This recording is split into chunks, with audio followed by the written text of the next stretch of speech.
जब डर पैदा करते हैं तो इसका नतीजा क्या निकलता है? आपको देख रहे हैं आप किस तरह के नारे लगते हैं, इस तरह की बातें होती हैं।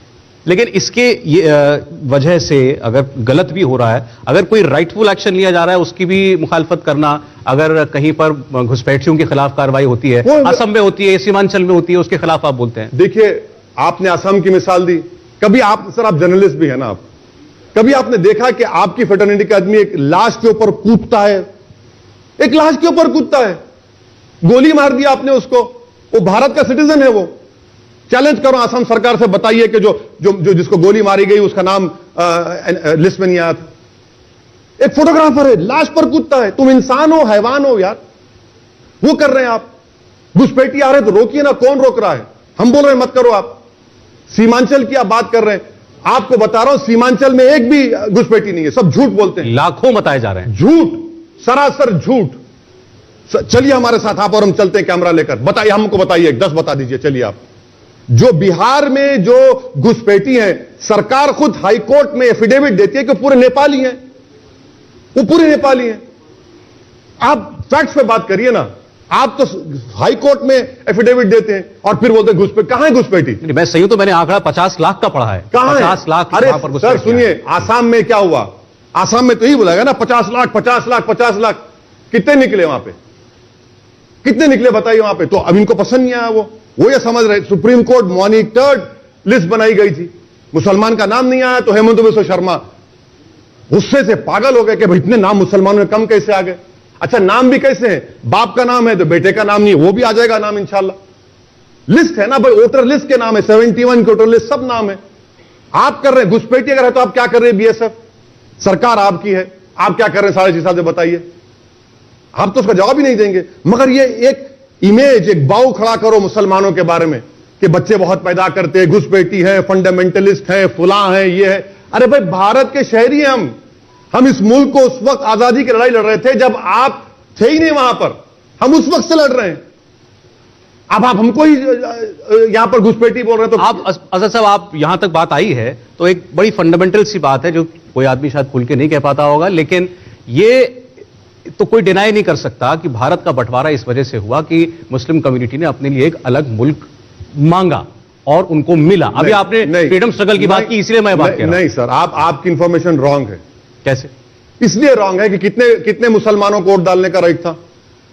कौन वोट डालता था इलेक्शन में? जो मुस्लिम लीग को नंबर्स मिले, मैं वोट नहीं डाल सकता था, नहीं डाल सकता था। उसके लिए आपको नवाब होना पड़ता था, आपको इतनी जमीन होना पड़ता था, इतना पैसा दिखाना पड़ता था।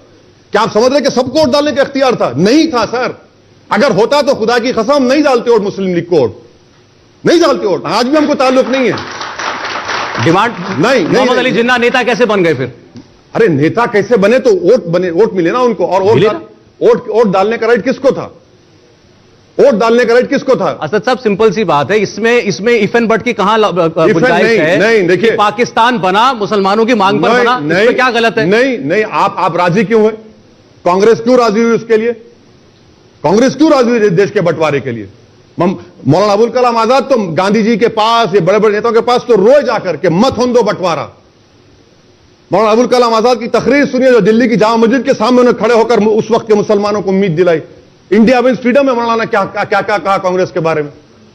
हमको क्यों ब्लेम करते आप? नहीं, ये बहरहाल ये बात इसलिए उठी, ये बिल्कुल गलत है। सुनिए, अब आप मुस्लिम लीग की बात कर रहे हैं जी। क्विट इंडिया मूवमेंट में कौन साथ नहीं दिए? मुस्लिम लीग और श्यामा प्रसाद मुखर्जी। आज श्यामा प्रसाद मुखर्जी इनके नेता हैं। बताइए, बोलिए, उनको पूछिए बुलाकर। आपने जो बात कही थी कि मुसलमानों के खिलाफ क्यों ये डर पैदा किया जाता है मुसलमानों को लेकर के हिंदुओं के मन में, मैं आपको उसका एग्जांपल दे रहा था। इंसिडेंटली मैं हिंदू भी हूं, मेरे प्रोफेशन से उसका कोई लेना देना नहीं है, लेकिन मैं ये जानता हूं कि कम्युनिटीज के अंदर आप हिंदू हैं, मुसलमान उसमें, और हम सब लोग भारत के अव्वल दर्जे के। एग्जैक्टली, मैं ये बात इसलिए कहा क्योंकि अलग अलग कम्युनिटी के अंदर आप जिस समाज में रहते हैं अलग किस्म की बातें होती हैं, तो शायद आपको आपकी कम्युनिटी की पता होंगी, मुझे मेरी कम्युनिटी की पता है, तो ये बात कही जाती है। और यही बात जो आप कह रहे हैं वो शायद बीजेपी भी कहती है कि भाई बंटवारा हो गया देश का क्योंकि मुसलमानों की संख्या बहुत ज्यादा थी, उन्होंने अपने लिए मुल्क मांग लिया। फिर वो कहते हैं कि देखो हमारे इतने राज्य जो हैं ये उस कगार पर आ चुके हैं कि यहां पर मुस्लिम जो है वो उनकी पॉपुलेशन ओवरसीड कर जाएगी। आपने जुमला कई मर्तबा सुना होगा, मैं इंडियन बाय बर्थ भी हूं और बाय चॉइस भी हूं। मेरे पास चॉइस था, हम नहीं गए। हम बोले ये हमारा देश, हम यहीं रहेंगे। हम नहीं जाएंगे ख्वाजा अजमेरी की सरजमीन को छोड़कर, हम नहीं जाएंगे हमारे आबा अजदाद की सरजमीन को छोड़कर। और क्या वफादारियों की निशाना चाहते हैं आप लोग? और कब तक हमको आप ब्लेम करते जाएंगे हमारे को?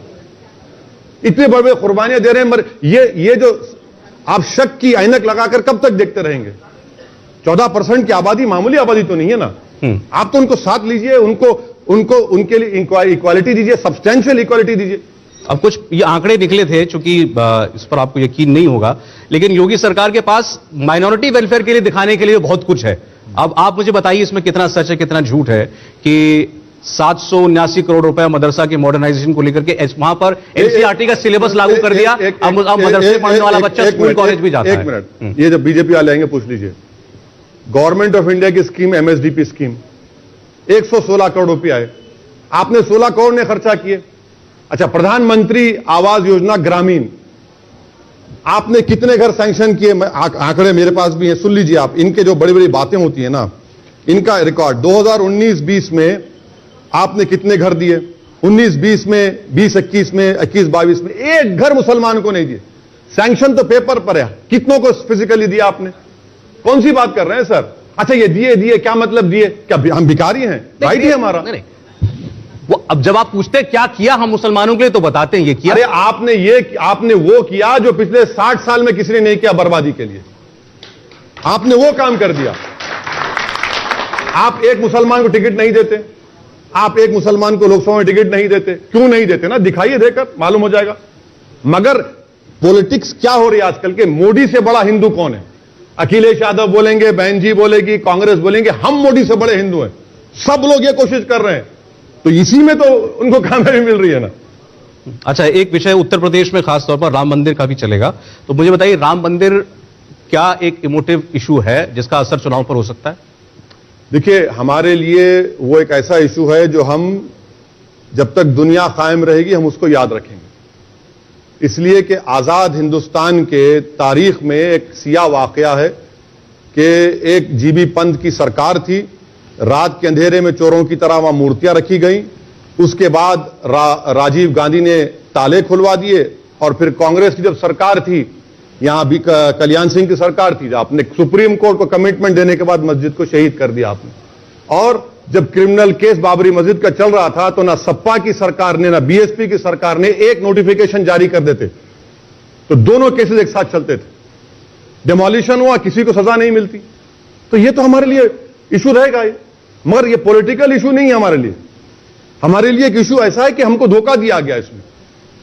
1948 20 दिसंबर से लेकर 6 दिसंबर तक धोखा देता रहे हमको, सब पार्टियों ने हमको धोखा दिया। हमारे नाम पर तो वोट लिए, नेता बने, मुख्यमंत्री बने, मगर इंसाफ तो इस मसले में नहीं हुआ। नहीं, आपके लिए आपको लगेगा ऐसा हुआ है, लेकिन जो करोड़ों हिंदू हैं उनको तो ये लगेगा ना कि मोदी जी के राज में मंदिर बन गया हमारा। नहीं बन रहा था बरसों से। देखिए, मोदी जी के राज में नहीं बना, सुप्रीम कोर्ट का जजमेंट है। मोदी जी को सुप्रीम कोर्ट सीजीआई नहीं है ना, नहीं सर, अभी तक तो नहीं बने। मुझसे तो नहीं, ठीक है, आप तो गरीब आदमी नेता को जानता है, वो सुप्रीम कोर्ट को नहीं जानता। नहीं, सुप्रीम जानते हैं सर। आप इतना बेनिफिट ऑफ डाउट क्यों देते मोदी जी को, समझ में नहीं आता मेरे को। तो मैं ये पूछ रहा था, क्या उनके लिए ये मुद्दा नहीं होगा? क्या इसका कोई असर नहीं होने वाला? अरे सर, जब इतना बढ़ चुका है, 75% हिंदू वोट बीजेपी को मिल चुका है 2019 में, ये सवाल तो आपको कांग्रेस, एसपी, बीएसपी से करना चाहिए ना कि प्यारे आपका वोट तो भाग गया उधर, मोदी के साथ बैठकर चाय पी रहा है, आप क्या करेंगे? तो बोलेंगे ओवैसी आए वोट लेने के लिए। उनको हिंदू वोट की फिक्र नहीं ज्यादा होनी चाहिए, बोलते नहीं है, अंदर से बहुत फिक्र है, बहुत परेशान है। मगर क्योंकि मुसलमान को डरा सकते, इसलिए डराने की कोशिश कर। हम कह रहे हैं कि डरने वाले नहीं है आप। अच्छा भाई, हमारे भाई धर्मेंद्र बैठे हैं बदायूं से, आप क्यों हारे बताइए, पूछ लीजिए उनको। हमारे साथी थे, अच्छा बोलते थे पार्लियामेंट में, बहुत अच्छा बोलते थे। उनको मुस्लिम वोट मिला नहीं मिला पूछ लीजिए, हम जाने के बाद। उनको हिंदू वोट नहीं मिला इसलिए हार गए वो, पूछ लीजिए उनसे। आप पूछ लीजिए ना, सामने तो बैठे हैं। आप पूछ लीजिए, आपका काम, आप एंकर, हम क्यों टोपी पहने वो। देखिए, मैंने तो उनको देखा भी नहीं था, आपने याद दिलाया। अच्छा, बहरहाल आखिरी सवाल हो वैसी साहब, ये बताइए कि आपको, अच्छा ये आप भी हैं, राहुल गांधी क्यों आ रहे पूछ लीजिए। राहुल गांधी को हिंदू वोट मिला नहीं, आप पूछ लीजिए, हम चले जाते हैं। जब तो बी टीम नहीं थी ना, लैला तो नहीं थी, जरा माइक दे दीजिए एक बार जवाब। ना वो आपका काम अभी अब मेरा ही तो काम हो रहा है। पहले बहुत दूरी हो चुकी है और दूरी मत पैदा करिए आप। हम तो मिलने की कोशिश कर रहे हैं उनसे, हम तो कह रहे हैं कि आइए बात कर लेते हैं, मगर आप और बढ़ा रहे हैं, आपने कोशिश की बात करने की कांग्रेस से, सपा से, बसपा से, किसी से? नहीं, देखिए हम तो तैयार हैं बातचीत करने के लिए, सपा से, बीएसपी से। अब वो नहीं मालूम उनके दिल में क्या है। देखिए मैं खुल के कह रहा हूं ना, अब उनको बताना चाहिए। आप बातचीत करने तैयार हैं तो आइए, हम बात करने तैयार हैं। आप धोखेबाज कहेंगे फिर उनसे एक्सपेक्ट करेंगे वहां बात करने के लिए? धोखेबाज हम ये नहीं कर रहे, हम ये कह रहे हैं कि आपने वोट लिया, इंसाफ नहीं किया, ये हकीकत है। हम आपको पूरा डेटा दिए ना, हमारी बर्बादी की दास्तान, सिर्फ दास्तान नहीं सुना है आपको, हम तो फैक्ट्स भी दिए आपको, सिर्फ अफसाने नहीं बना रहे, हम हकीकत बयान कर रहे हैं।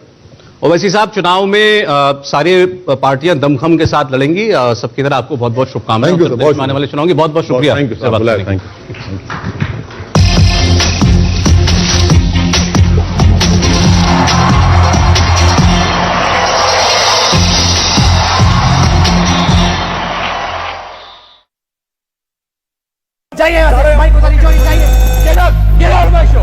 एक शब्द नहीं बोलेंगे आप के खिलाफ। पर एक ही ऑडियो या हर शो पर एक आवाज भारी,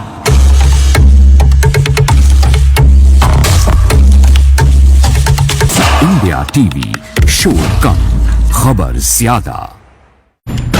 इंडिया टीवी